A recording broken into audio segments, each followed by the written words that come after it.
You can offer service on any day that suits your schedule, or you can join us anytime between 10 a.m. and 2 p.m. on the second Saturday of each month.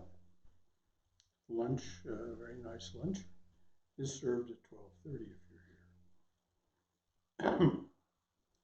Please make your center a priority. Please pay attention to the newsletter, to the website, to my requests from the podium here. We need you to help make our center more beautiful, functional, and welcoming. So, again, welcome. Thanks for coming out this morning. I'm not feeling as bad as it might seem from my breathing, but you know you've got asthma when toweling off from your shower leaves you short of breath. That actually happened this morning. So I'm not feeling so bad. I just have this shortness of breath. It's been there since age 6 weeks with this body. So is there any announcement that I should have made that I forgot? Okay, thank you. We'll open with our regular chant. A beautiful chant, a wonderful plea for congregational togetherness. The translation is by Swami Yogeshananda, who, for those of you who don't know, just celebrated his 97th birthday on February 3rd. So this is the translation by Swami Yogeshananda of this ancient prayer. Om Sahana Bhavatu Sahana Bhunaktu Sahaviryam Karavavai Tejasvinavadhitamastu Ma Vidvishavai. Om Shanti Shanti Shanti. May the divine being look over us lovingly as a mother and father. May the divine being support and nourish us as a mother and father. May we have the strength and skill to study together the art of spirituality. May no misunderstandings arise amongst us. Om, peace, peace, peace be unto us and to all beings everywhere.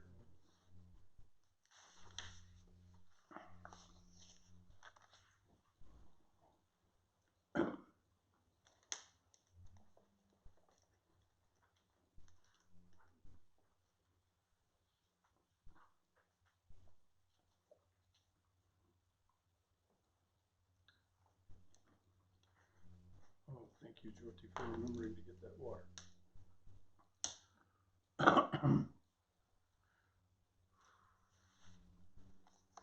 We're coming to the end of February. February has been a month for the study of Jnana Yoga, Advaita Vedanta. As a Jnana Yogi, you practice discrimination, reason, detachment, and satyagraha, insistence on truth.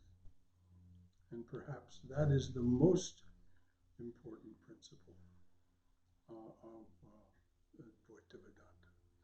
Insistence on the truth of the reality of Brahman and the lesser reality of everything else. The goal of jnana is freedom from limitation. Freedom from limitation. Moksha. Our teachers say that all miseries in life are caused by seeing inaccurately. An earnest and persistent jnani may break through this misapprehension, maya, and see only the divine presence everywhere, in everything, and everyone. And as you can imagine, that is a state of being devoutly to be sought, earnestly and devotedly to be sought, seeing the divine presence everywhere, in everything and everyone. So that's the frame of reference for this morning's conversation. Yet why would you want to hear this talk? Perhaps because, like John Lennon in the song you will hear later, you are questioning, exploring who you are and what you are doing. You're alive in this world of apparent duality, a world of joy and pain, and all the other experiences offered by Jagat, by universe. Perhaps you come here for some explanation, some answers to your questions, a few insights. Well, here's one reassuring explanation, and it's a very comprehensive one. We'll explore it in some detail. One reassuring explanation from Swami Vivekananda. Like everything else in universe, you are evolving. You began as a tiny disequilibrium, the most subtle and elementary vibration in the fabric of absolute reality. Over eons, you took the subtlest of form, and this gave rise to active intelligence and a sense of identity. I amness, ahamkara, the I maker. It's important for us to remember there is only one I maker, the one who said, I am one, I shall become many. That is the one. Everything else that has a sense of identity, it is a reflectance of that one I making, that one I maker. But as this sense of identity dawned, you are still far, far from human birth. As this happened, your intelligence formed a cosmic mind, which began to recognize and name the forms spontaneously appearing in the creative universe. This, for those of you who are following along in Sanskrit, so to speak, this is buddhi. This is buddhi. That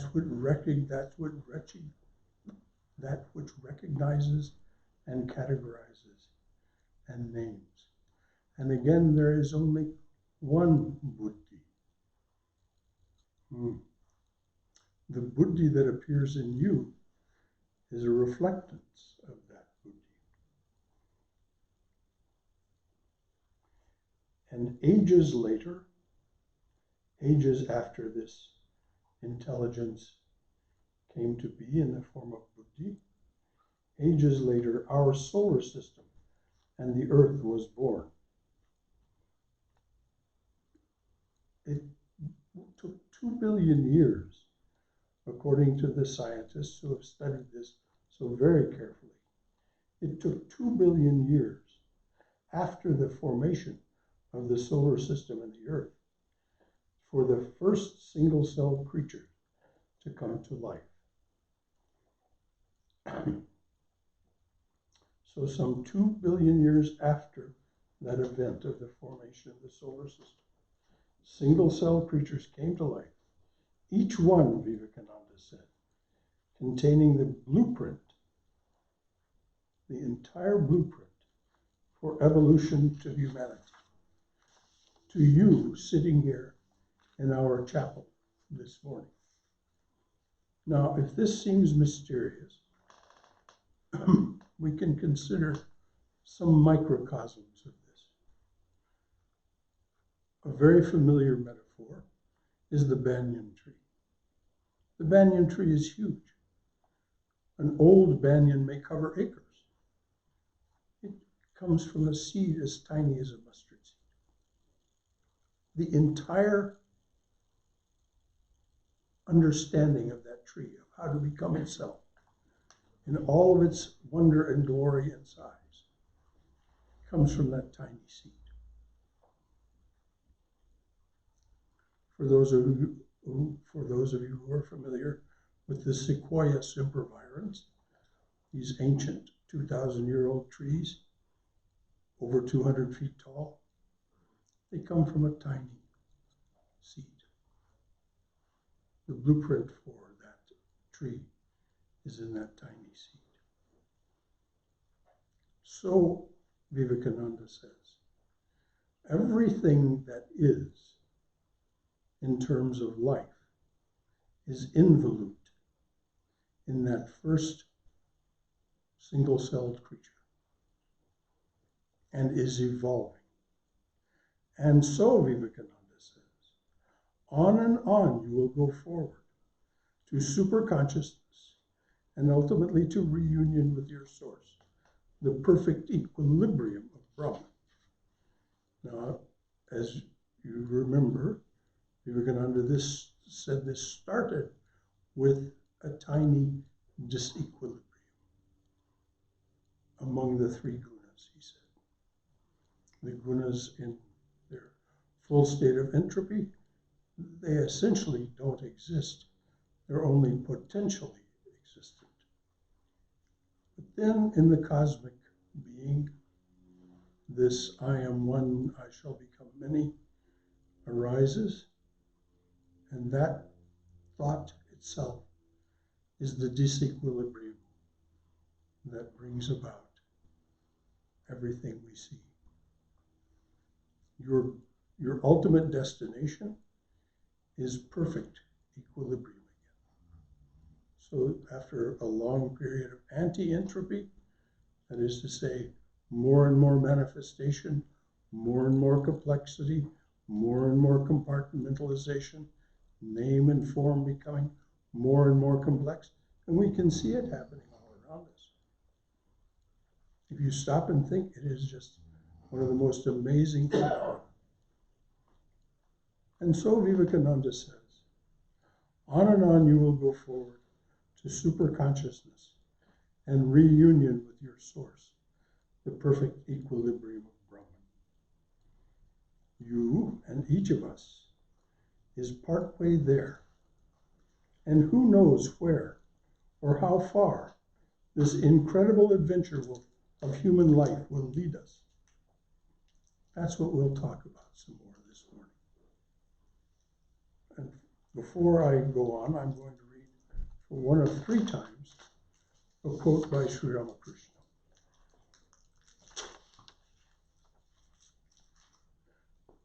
It and John Lennon's song will end this talk, but I want you to have the preview of this so that you have some, again, better frame of reference. The difficulty that we experience that brings about our inaccurate seeing and our life of joy and sorrow, samsara, is explained this way by the Master.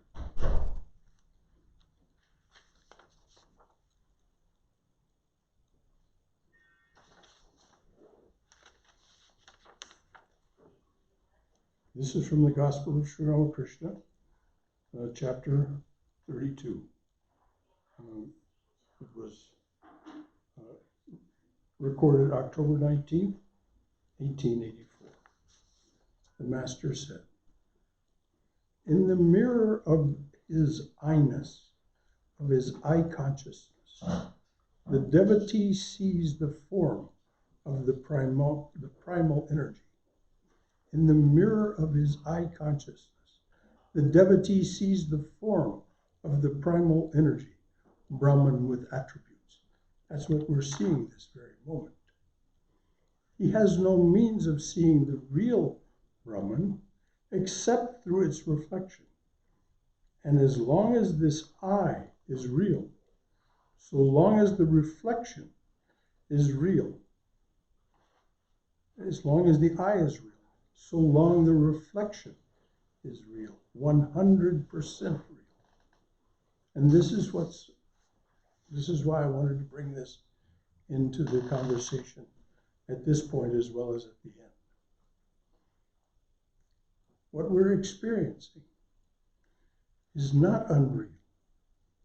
Sri Ramakrishna validates what Adi Shankaracharya alluded to, but he gives it even more emphasis than Shankaracharya. Shankaracharya said it's a superimposition, a false reality. Sri Ramakrishna says no. It is 100% real. It is simply Brahman with motion, Brahman with vibration.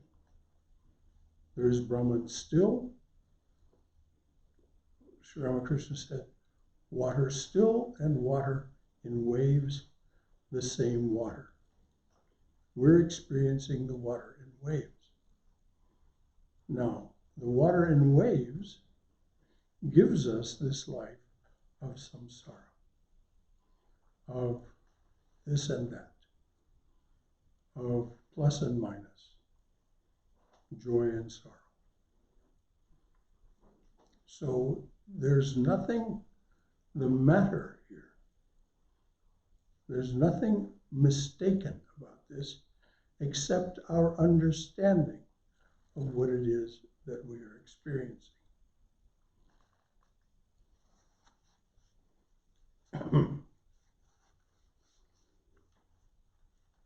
So who knows how far and to where this incredible adventure of human life will lead us. That's what we'll talk about for the rest of this morning. The title for today's conversation is Setting Aside the Mirror. Now, of course, the mirror is the mirror of the mind, or, if you will, the mirror of the heart as well. The mirror of the heart, the mirror of the mind. First, we, as Sri Chaitanya says, first we wipe it clean so that the reflection therein is perfect. Then we can set it aside. Now, in a lot of the old scriptures, you'll find, and this is, even Krishna talks this way sometimes, Vasishta certainly, these were Kshatriyas. So they talked about annihilating the mind.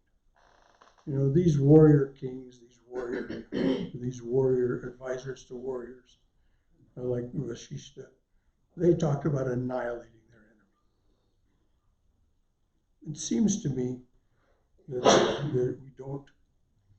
we don't need to go that far. You don't need to go that far. All you have to do is to learn to control the mind, the mirror of consciousness, and be able to set it aside when it is time to enter the great silence that is your source, the perfect equilibrium that is Brahman. Somebody give that fellow a jab.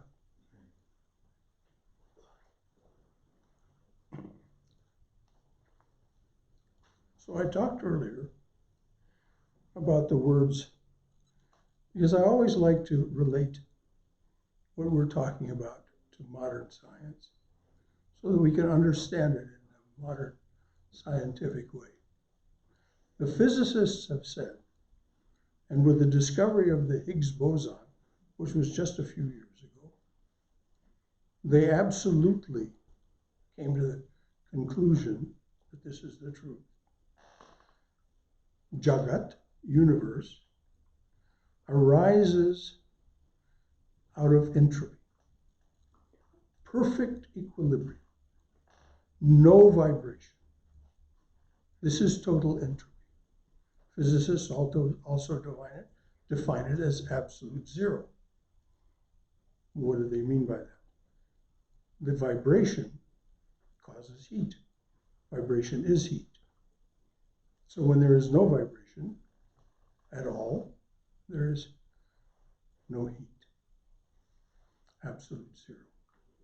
Stephen Hawking, the great physicist Stephen Hawking, at the end of his life, was looking very penetratingly at what happens when things fall into a black hole.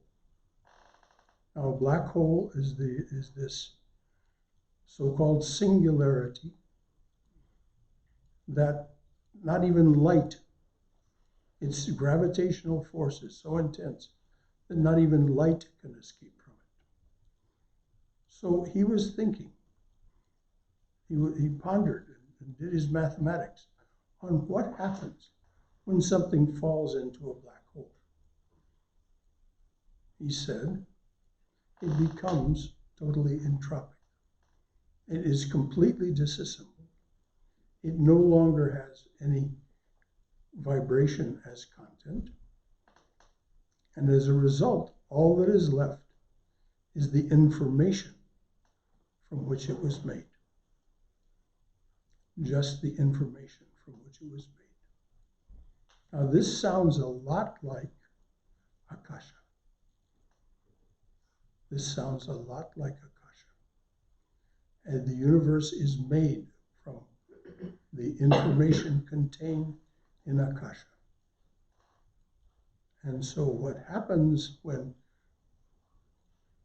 the universe finally becomes so spread out, so distant from one another, that no particle can relate to another particle, we have this Akasha left. Only the information. Only the information is left from which to create another universe. So there's a period in the Vedas called the night of Brahma, incalculably long time. And then once again arises in this divine presence the thought, I am one, I shall become many. And so that information that was there, and by the way, the physicists are now calling this that emits from a black hole, they're calling it Hawking radiation. And it is only information. There's no way to quantify or define it other than to say that. This is how far they've come with that. So I don't know about you, but for me, this gives a satisfying answer to the mystery of how all of this comes to be. It starts out as nothing more than a vibration among the three gunas, and as that complexifies and complexifies and complexifies, in the subtle realm, it becomes what's called Hiranyagarbha, the cosmic egg. And when the heat, so to speak, the subtle heat in that cosmic egg is too intense, it bursts. Again, perhaps an analog to what the physicists call the Big Bang. In the beginning, as we know from the investigation of the scientists, there's nothing but plasma. Plasma is not a thing. Plasma is a state of being. It's so immensely hot that nothing can exist in it as a thing.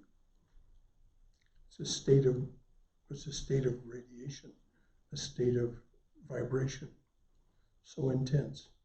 But over millions of years, it cools and the elementary particles begin to form. The elementary particles begin to come together and form atoms. The atoms form molecules, and so on and so on. This is anti-entropy.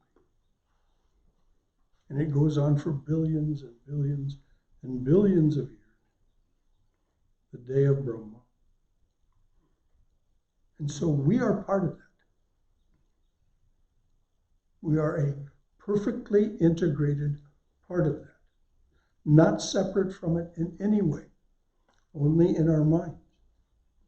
Only in the citta do we have this sense of separateness. And it's because that sense of I-ness, that ahamkara, is reflected in this reflecting material. And so we think we're a separate being, but as Nisargadatta Maharaj says, you're just a point of consciousness drawing your reality like a pencil point. Nothing more. That's the truth of your being. Now, there's no imperative to return to that. Ultimately, Sri Ramakrishna says, we will all become sick of samsara and want the cure. And so that's why I read to you what I read of Sri Ramakrishna earlier, and we'll get to it again.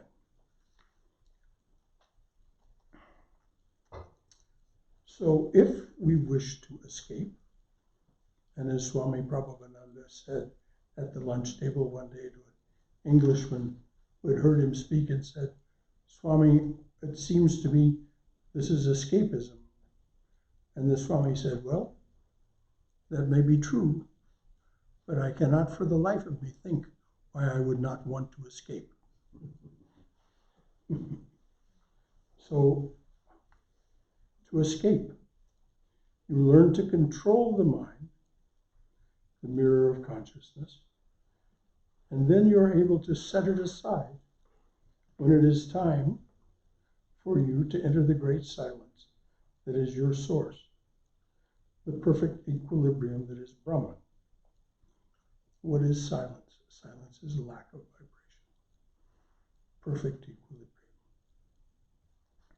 As I said, there's no imperative to do that.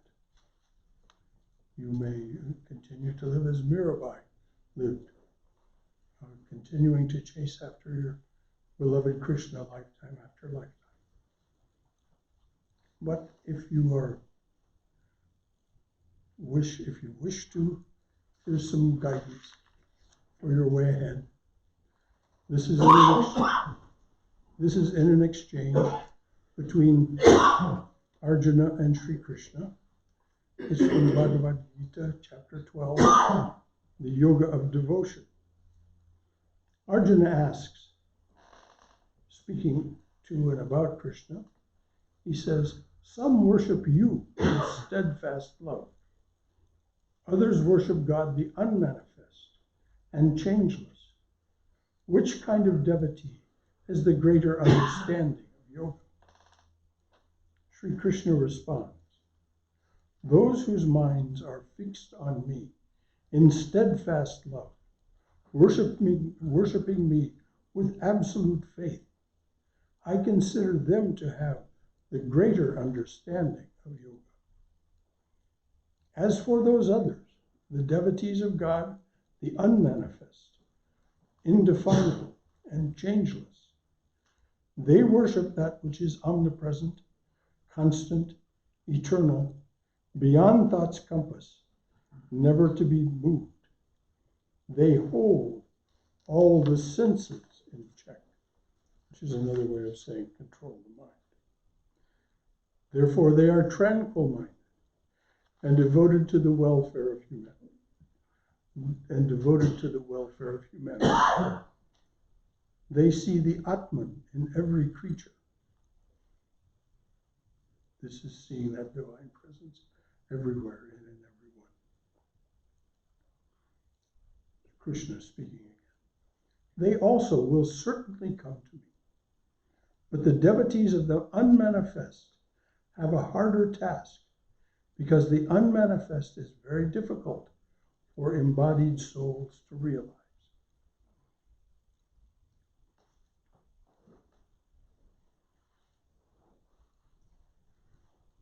He says it's difficult, not impossible.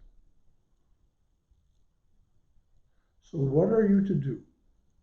if your natural and preferred way, so what are you to do if your natural and preferred way forward is the non-dual path, Advaita? Sri Krishna kindly reminds you, and this is from Bhagavad Gita chapter 5, the Yoga of Renunciation. The wise see knowledge and action as one. The wise see knowledge and action as one. If you remember earlier in chapter 3, Krishna has said, there's no way not to act. To blink your eye is to act. To breathe is to act. To have a thought is to act. The wise see knowledge and action as one. They see truly. Take either path and tread it to the end. The end is the same. There the followers of action meet the seekers after knowledge in equal freedom. And that is the goal, freedom from limitation. It is hard to renounce action. Now, this is the very key sentence right here. It is hard to renounce action without following the yoga of action. So he's saying that the jnani, the Advaitist, must follow the yoga of action. Why? The yoga of action, the karma yoga, is the yoga of abandoning selfishness. It is the yoga of abandoning that sense of I-ness. It replaces I, me, mine with thou, thee, thine. If you read chapter 3 and chapter 5 of the Gita, you'll see this is exactly what Krishna prescribes. You leave all thought of yourself as the doer, and you leave all thought of action as being done by you, and the results of the action as yours, and you say it is thou who is acting. The results are thine. It all belongs to thee. And so it is a purification, an elimination of that sense of I-ness that is the block between us and realization along the jnana or Advaita path. It is hard to renounce action without following the yoga of action. This yoga purifies. This yoga purifies the man of meditation, bringing him soon to Brahman. When the heart is made pure by that yoga, when the body is obedient, when the senses are mastered, when man knows that his Atman is the Atman in all creatures, then let him act, untainted by action. I'm going to repeat that. It is hard to renounce action without following the yoga of action. This yoga purifies the man of meditation, bringing him soon to Brahman. When the heart is made pure by that yoga, when the body is obedient, when the senses are mastered, when man knows that his Atman is the Atman in all creatures, in other words, the reflection of the divine presence in him is the same reflection in everyone and in everything. Then let him act untainted by action. So I said I'd read again the words of Sri Ramakrishna. In the mirror of his eye consciousness, the devotee sees the form of the primal energy, Brahman with attributes. This is Atman. In the mirror of his eye consciousness, the devotee sees the form of the primal energy, Brahman with attributes. Whether we know it or not, that is what we are seeing. He has no means of seeing the real Brahman except through this reflection. As long as the I is real, so long is the reflection real, 100% real. Through a spiritual practice called neti neti, not this, not that, the Jnana Yogi methodically excludes every aspect of that reflection, both waking and dreaming experiences, from his or her definition of the absolute reality, Brahman. Finally, I consciousness itself, the mirror of the heart or mind, is set aside, and the yogi abides in the knowledge of Brahman.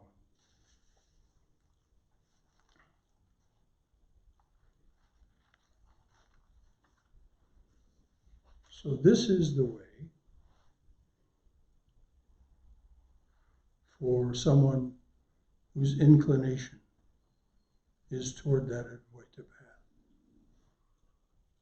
As Sri Krishna says, first purify and control your mind, your body, your senses, for that matter, your heart,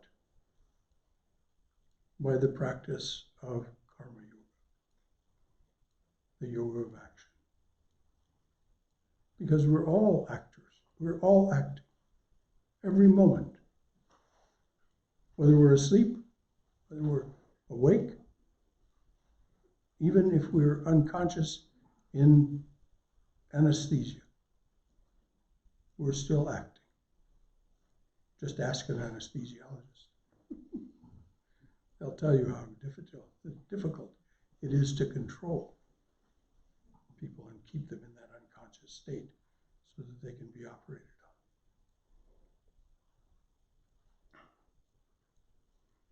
So, Sri Krishna says, if you wish to pursue the unmanifest, first you must learn to eliminate this sense of I-ness. That is the hypnosis, the I-me mind sense of separateness, of apartness, of self-centeredness. This is the sense that keeps us absolutely unaware of what is beyond. Now, I mentioned earlier that you'd hear from John Lennon. I'm just going to read the lyrics of his song, Imagine. And just to give it a little context for us, some of you may know the name Swami Shantarupananda. Swami Shantarupananda was for decades the head of the Portland, Oregon Center.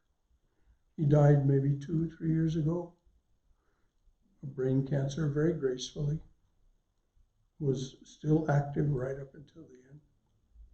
You can see the last lecture that he gave. It's on the San Diego website, and I suspect it's also on the Portland website. And that was just 2 weeks before he passed. He was reminiscing about the importance of following your guru's instructions.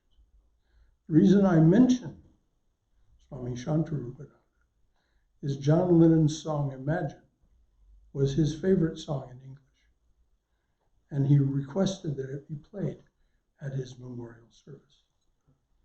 And so here are the lyrics to John Lennon's song, Imagine.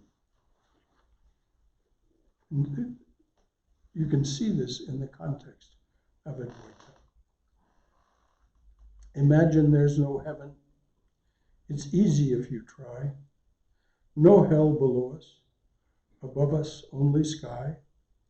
Imagine all the people living for today. Imagine there's no countries. It isn't hard to do. Nothing to kill or die for, and no religion too. Imagine all the people living life in peace. You may say, I am a dreamer, but I'm not the only one. I hope someday you'll join us and the world will be as one. Imagine no possessions. I wonder if you can. No need for greed or hunger, a brotherhood of man. Imagine all the people sharing all the world. You may say I'm a dreamer, but I'm not the only one. I hope someday you'll join us, and the world will live as one. Imagine no possessions. I wonder if you can. No need for greed or hunger, a brotherhood of man. Imagine all the people sharing all the world. You may say I am a dreamer, but I'm not the only one. I hope someday you'll join us, and the world will live as one.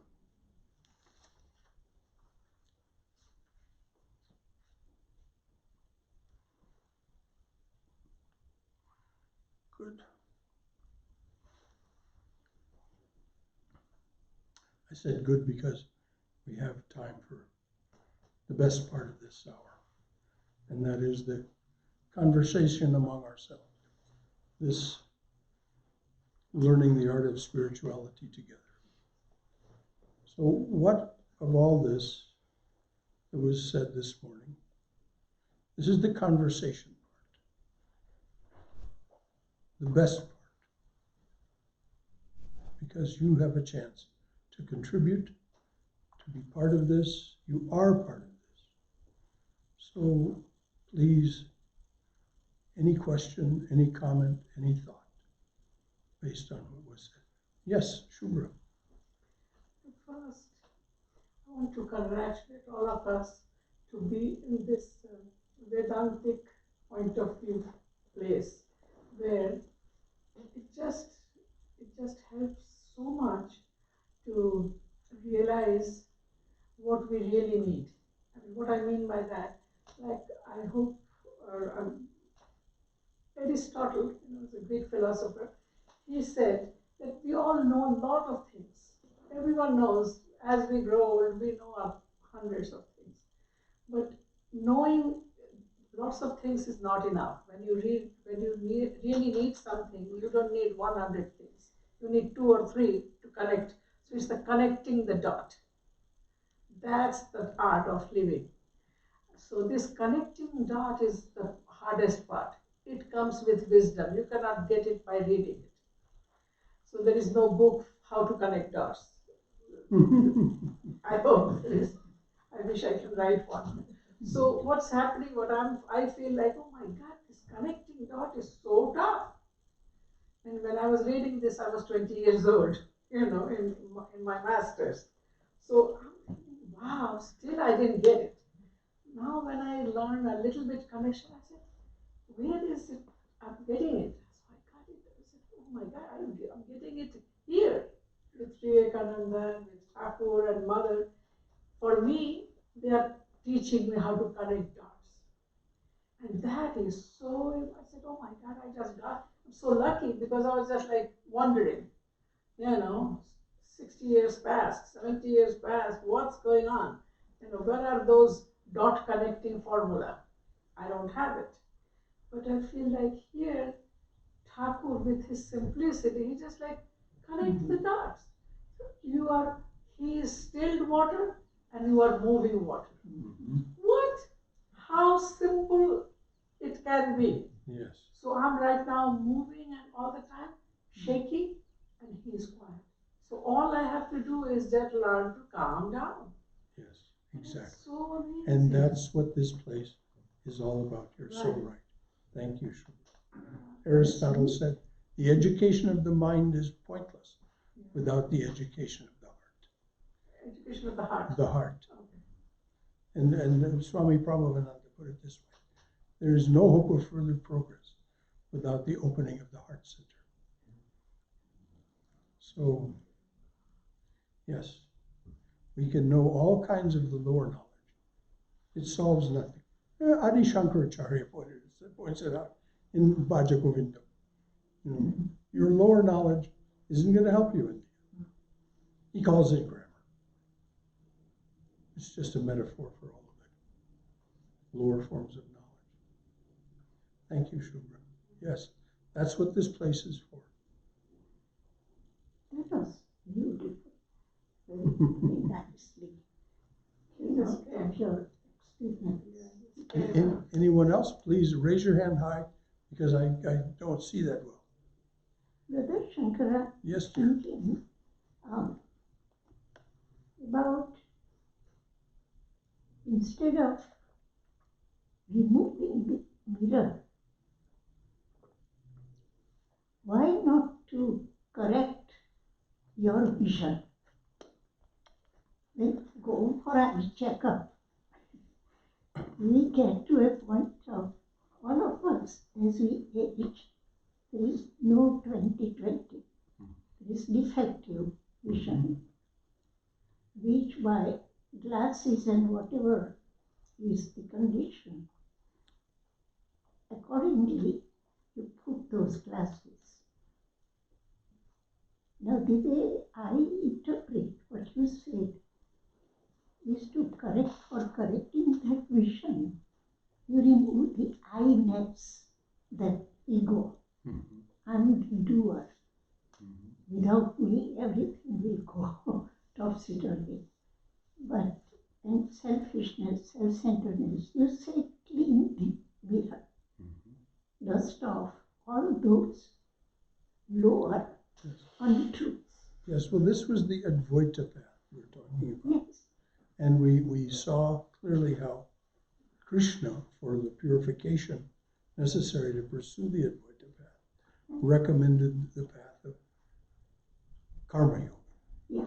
Now, the correction of the vision that you're speaking about can happen in as Vivekananda said, through work or worship or psychic control or philosophy, one or more of all of these.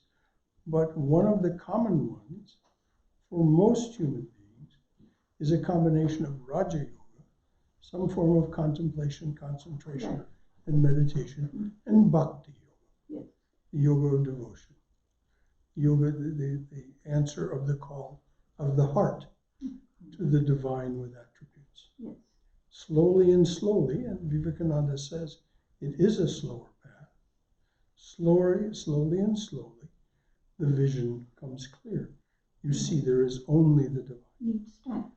There's only the divine. Yeah, but my point is that the mirror, to me, it reflects Brahman. And Brahman is all pure. It's without any these kind of agitations, still water. So if mirror represents Brahman, then instead of removing that pure, I would say, ideal before you, so mirror can also be reflecting that supreme idea.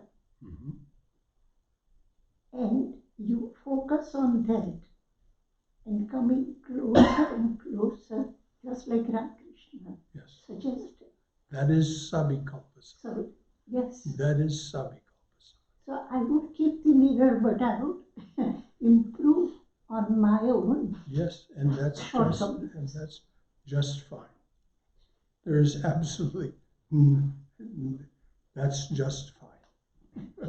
As Swami Prabhupada used to say, when people wanted to talk to him about Nirvikalpa Samadhi, he would say, well, first let's achieve Savikalpa Samadhi. Then we'll talk about Nirvikalpa Samadhi. So, yes, you're right. We can keep the mirror in its cleanest state, reflecting the still water. Yes. And we are full. We are Purna in that state. Anyone else? Please.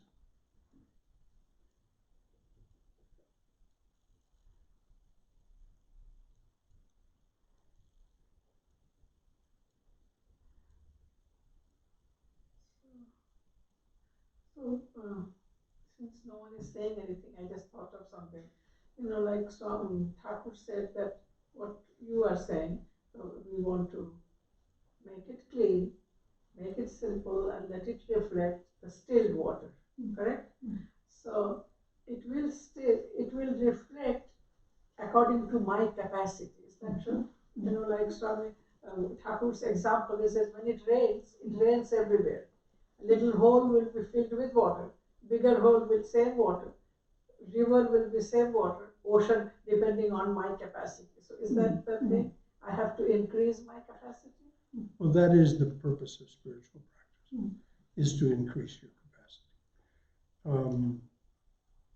You know, the difference between, you know, to use the image of water, the image of savikalpa and nirvikalpa.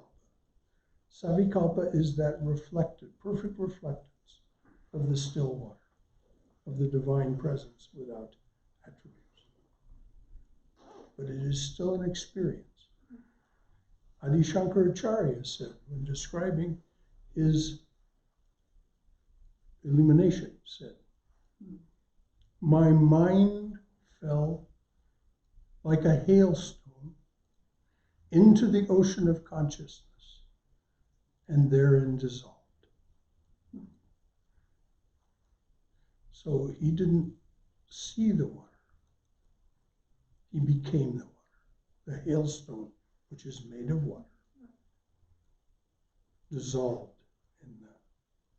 in the ocean of consciousness, the water of consciousness. So this is the difference, metaphorically speaking. And it's very interesting that he chose the metaphor of a hailstone. Because if you bisect a hailstone, particularly a large one, you can see that it's made of layer after layer after layer after layer. It's not one solid mass. There is a seed of something that the water began to adhere to at the center of it, a tiny grain of something, a particulate. And it grew and grew and grew as our mind grows. Samskara after samskara after samskara. The samskara of a single-celled creature is not much. The same samskaras of a human being are vast. So this is why, if you want to plunge into the water, you must set aside the mirror. But there's no necessity to set aside the mirror. Savikalpa Samadhi is devoutly to be wished for all of us. Yes? You talked about the Vedantic principle correlating to falling into the black hole. Mm-hmm. It was very nicely written by James and Christopher Nolan brothers in the Interstellar, where they fall through the black hole and see the information, what you said, in the form of the love of the daughter and the father through which they communicate. Mm-hmm. Beautiful. Well, you know, they're going to be, any metaphor is going to be poeticized. And so Stephen Hawking did not say, this is definitive, you know, but he said, you know, this is how it seems. This is what my mathematics points out. And now, in a recent edition of Scientific American, the lead article is, does consciousness pervade the universe? This is a peer-reviewed, very scholarly magazine, Scientific American. It's written so that more than someone besides just a scientist can read it. But that is an absolutely fascinating thing that in Scientific American, we now have a lead article, does consciousness pervade the universe? The scientists are beginning to deal with the fact that consciousness is primary and not plural. And a quantum physicist, a Brit by the name of James, at the time that he was alive, I think this was the 30s, he said, I'm beginning to suspect that there's only one electron. They had learned that an electron can appear the same, what appeared to be the same electron, could appear at the same in many places at exactly the same time and in exactly the same state. This is what Einstein called spooky action at a distance. So he's beginning to say, what is this? Unitary, one, only one. I'm beginning to suspect there's only one electron. In the back, are you raising your hand? No? Okay. As I say, if you want my attention, you probably better raise your hand. Well, because I don't see that well. Yes, Dr. Raj. The I-ness that you're talking about is such an intricate part of us. Yes. It's so genetically bound, Oh, yes. so inseparably adherent that the concepts are not good enough to separate the two. The concepts can help you realize, but that doesn't help you separate the two. And to separate the I from I is a very essential thing. Let me give 2 or 3 examples. Number one, the movie Phenomenon. It came a few years back, in which John Travolta, an ordinary auto mechanic, there is a lightning, and that changes his mind completely. So all of a sudden he becomes an extremely knowledgeable, means informed, not knowledgeable, he's informed. So he starts answering all the questions, most difficult ones, and people are surprised. And then ultimately in the end, they find out that is because he has a tumor in the brain. Yes. Tumor in the brain. Ah. So what was seeing, what was storing the information was the tumor and not his brain. The same thing, another movie called Charlie, that came many, many years back, in which this is a totally crazy man and a psychiatrist tries an experimental drug on him, and he becomes one of the sharpest minds in the world. I'm showing that because we are putting too much of emphasis on sharp mind. Okay, so, and again, he is the same one answering all the kind of questions until he sees on the mice in the experimental animal that this effect is a temporary effect. That means his sharpness is going to go away. And that's where he's disillusioned and then goes back to the same crazy self that he was before. So these are all illustrations. Even Shankara, we just celebrated Mahashivratri 2 days back. But it's a very nice story. It might be mythological, but it's worth understanding. In which, in Varaha Avatar, a wild boar comes, and the wild boar starts destroying everything around it. And all the devas are very much frightened that he will put an end to the universe. So this wild boar has to be killed. But nobody can kill him. They say only Brother Shankar can kill him. So they requested Shankar that you become a boar to kill this boar. And he says, I cannot do that. He says, no, do it for the sake of the world. So he says, okay, but once I kill this boar, kill me, the boar. Because I don't want to be a boar anymore after that. So they said, okay. So he killed the boar, the world was safe, and then they tried to kill the boar. So he started running away. And then later on, finally they pierced him, and here comes Shiva saying, amazing, for that moment, I thought I was a boar. This is the I-ness that we are talking about. Yes. There are layers and layers and layers and layers and layers. And no matter how much we simplify by concepts, it is a realization and not a concept. For example, Uma said about going to the eye doctor. The eye doctor, the moment putting the glass, oh, now you can see 20/20, don't worry, you are cured. But I want to see something more than that. He said, that's not possible. That's not possible. 20/20 is the maximum goal. Be satisfied with it. Don't say plenty, plenty. Say plenty, plenty. So there are limitations put on us at every step in the mind. And that I-ness with which we are obsessed is the real underlying cause, which is very, very difficult, if not impossible, to cure. Sri Krishna says no, it's possible. This is why he gives the prescription of karma yoga. You transform I, me, mine to thou, thee, thine. You transform I am, this is Sri Dharma, I'm not talking. You transform I am to I am and she and he is.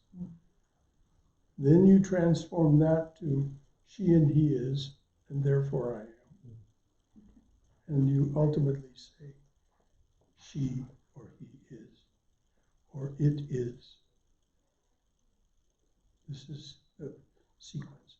It is possible. Otherwise, there would not be the saints.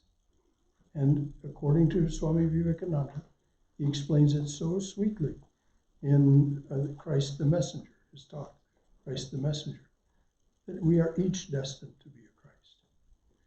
We can do it quickly by making it a priority, or we can just row our boats gently down the stream, one or the other. But one way or the other, the destiny is the same. And this is what Vivekananda also says. Superconsciousness is our destiny. And superconsciousness, by that he means realization. Even the words illusion and illumination, although completely opposite, they start with the word I. Yep. That's I. Yep. Yes, dear. I believe that by LASIK surgery you can actually have 20/10 vision. But so you can have plenty. That's good. 20/10 vision. Gracious. What would you do? You'd have to relearn everything. Coincidentally, yesterday I was just browsing on YouTube to hear some good lecture, some spiritual. And lo and behold, I came across Krishnamurti's lecture. And very interestingly, when you use the metaphor of mirror, he calls it image making. So remove the image making. When somebody talks to you, you meet somebody, you come to know that person. It creates certain image on your mind, he says. You register. And then what happens? That you keep it at the back of your mind always when you meet that person. And it keeps coming, so you form a certain image of such and such, so and so in your mind. And that's what makes the trouble, he says, that you never get that vision out of your mind, so that forms what he calls judgment. And you begin to associate your previous experience with the current one. It is constantly changing. It should change. It should not be the same. So that's what he says, that in order to concentrate in meditation, first get rid of image making. Yes. You'll recognize some of these very things that you just said in the talks that will be given in March after Master's Puja on the teachings of Don Juan. And this not making an image in other people's minds or in your own mind, he calls becoming unavailable. It's a lovely concept. He has his own version of the yamas and the yamas. Very original. So anyone else? Well, as we know, yes, yes. Talking about the evolution from the single-celled organism, Mhm. I had come across this video a few days back and will try to remember as much as I can. 3.5 billion or whatever years ago, apparently the Earth's atmosphere didn't have as much oxygen as Mhm. is available today. It was mostly nitrogen, methane, and I believe carbon dioxide. And oxygen was not available as a free gas, but mixed with as water in the ocean. Mhm.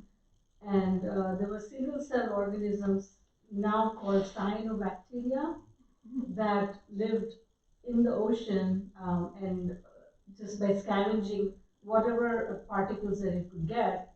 And then one of these cyanobacteria on the surface of the water developed the ability to do photosynthesis Mhm. by taking sunlight and then was able to split that H2O and then the oxygen started getting released. Mhm. So interestingly, the rest of the organisms found this toxic because they were anaerobic mostly. So the world almost became extinct. But then I guess other organisms evolved and learned how to use the oxygen, and that's how. And then some other organisms swallowed this cyanobacteria, and then the cyanobacteria became chlorophyll, and then it went on to develop other forms. I thought it was kind of interesting from a biology point of view. Yes, well, our evolution uh, from this, from the information only that is contained within life itself. It flowers and flowers and flowers and becomes more and more and more. We sit here as a result. And we're not the end. We're just a form. And we will become different. Something to think about. The name cyanobacteria, cyano is blue, right? Blueprint. Blueprint. Yeah, the name of the seed of the banyan tree. Hmm.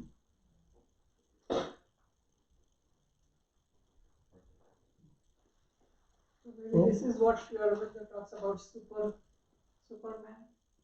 Yes, well, Superman is to be.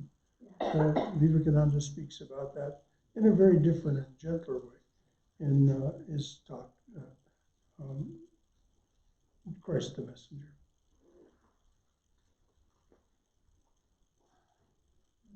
So, as those of you who come regularly know, there is a table with lovely things to eat and beverages for us in the monastery. So we'll close with our regular closing chant. Swami Yogeshananda's translation of this ancient and beautiful prayer for universal peace. Let there be peace in outer space.